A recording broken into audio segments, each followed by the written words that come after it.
Sabon bidiyo na musamman daga kamfanin Sultan mai suna Tabo. Jama'a assalamu alaikum, barkamu da yau.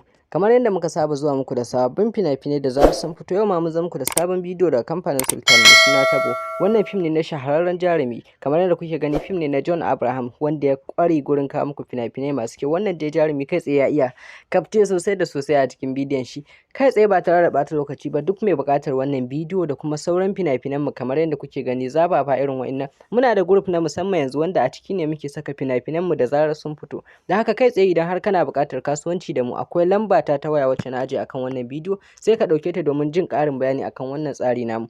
Ko a ina kake a faɗin duniya za ka iya kasuwanci da mu, za kuma ka iya neman mu domin ka samu duk wasu bayanai da kuma wasu fina-finai da kake buƙata, ko da sabon bidiyo ne ko da tsohon bidiyo ne, insha Allahu za ka same shi a gurin mu ta hanyar mai sauƙi ba tare da shan wata wahala ba. Da haka ko a ina kake a faɗin duniya za ka iya ɗaukar wannan lambar waya wacce muka ajiye akan wannan bidiyo, sai ka tuntuɓe mu domin ka ji ƙarin bayani a gare mu domin samun duk wani bidiyo wanda kake buƙata. Mun gode sosai da sosai da kasancewa da mu.